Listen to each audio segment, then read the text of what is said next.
जब पूरी दुनिया न्यू ईयर की खुशियों और तैयारियों में मसरूफ थी, इसी दौरान ईरान में एक ऐसी चिंगारी भड़क उठी जिसने पूरे मुल्क को अपनी लपेट में ले लिया।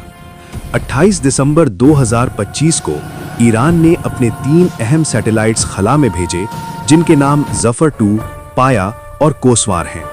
ये सैटेलाइट्स दिफाई और जंगी लिहाज से इंतहाई अहम समझे जा रहे हैं। इस पेशरफ्त पर अमेरिका और इसराइल की गहरी नज़र थी, जबकि ये तमाम सैटेलाइट्स रूस के ताउन से लॉन्च किए गए। सैटेलाइट्स की कामयाब लॉन्चिंग के बाद ईरान के सुप्रीम लीडर आयतुल्ला अली खामेनाई मुतमईन और पुरुम्मीद नजर आ रहे थे, लेकिन किसी को अंदाजा नहीं था कि हालात अचानक इस कदर बदल जाएंगे। तेहरान में अलाउद्दीन नामी एक बड़ा शॉपिंग सेंटर है, जहां के ताजरों ने बढ़ती हुई महंगाई के खिलाफ एहतजाज शुरू किया। इब्तिदा में ये एहतजाज महदूद था, लेकिन जैसे ही सोशल मीडिया पर इसकी खबरें फैलीं, अवाम बड़ी तादाद में सड़कों पर निकल आए और देखते ही देखते ये एहतजाज एक मुल्क गीर तहरीक बन गया। दोस्तों, आज ईरान में हालात निहायत कशीदा हैं। लोग महंगाई और माशी बदहाली के खिलाफ सरापाए एहतजाज बन चुके हैं। ईरानी करेंसी अपनी तारीखी कम तरीन सतह पर पहुंच चुकी है।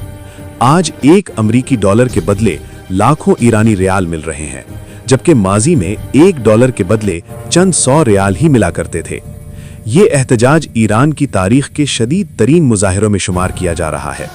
मुख्तलिफ रिपोर्ट्स के मुताबिक मुल्क के कई हिस्सों में इंटरनेट सर्विस बंद कर दी गई है।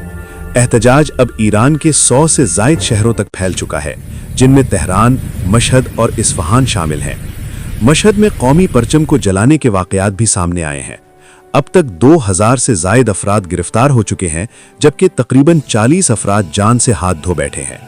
हैरानकुन तौर पर बाज़ मकामात पर डोनाल्ड ट्रंप के पोस्टर्स भी आवेज़ा किए गए हैं।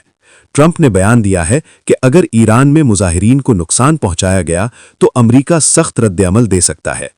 कहा जा रहा है कि इस एहतजाज के पीछे अमेरिका और इसराइल भी किसी हद तक शामिल हैं।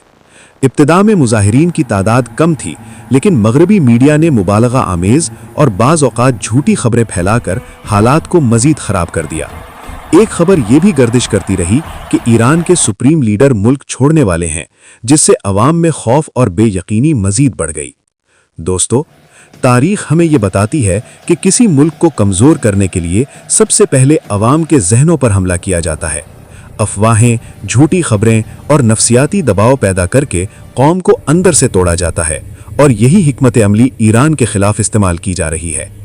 इन हालात में आयतुल्ला खामेनाई ने कौम से मुखातिब होते हुए कहा कि फसाद फैलाने वाले दरअसल दुश्मन ताकतों को खुश करना चाहते हैं, लेकिन ईरान किसी दबाव के आगे नहीं झुकेगा। ईरान मशरिक़ वुस्ता का एक अहम मुस्लिम मुल्क है। इसकी सरहदें इराक, तुर्की, आज़रबाईजान, आर्मीनिया, अफगानिस्तान और पाकिस्तान से मिलती हैं, जबकि खलीज फारिस और बहरे कैस्पियन भी इसकी जोग्राफियाई अहमियत को मज़ीद बढ़ा देते हैं। ईरान एक कदीम तहजीब का मुल्क है, जिसे माजी में फारिस कहा जाता था। आज इसकी आबादी तकरीबन 9 करोड़ 30 लाख है, जिनमें अक्सरियत शिया मुसलमानों की है, जबकि सुन्नी और दीगर मज़ाहिब से ताल्लुक़ रखने वाले अफराद भी यहाँ आबाद हैं। मजहबी लिहाज से भी ईरान मुसलमानों के लिए निहायत अहम है, क्योंकि यहाँ कई मुक़द्दस मज़ारात मौजूद हैं।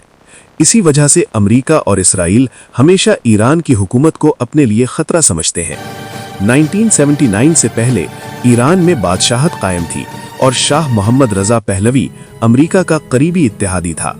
इनक़िलाब ईरान के बाद ये निज़ाम ख़त्म हो गया और आयतुल्ला रूहुल्लाह खुमैनी की क़यादत में एक नया दौर शुरू हुआ, जिसके बाद ईरान और अमेरिका के ताल्लुकात शदीद कशीदगी का शिकार हुए। आज एक बार फिर ईरान में निज़ाम हुकूमत की तब्दीली की बातें की जा रही हैं, बादशाहत के नारे सुनाई दे रहे हैं और मुल्क एक नाजुक मरहले से गुजर रहा है।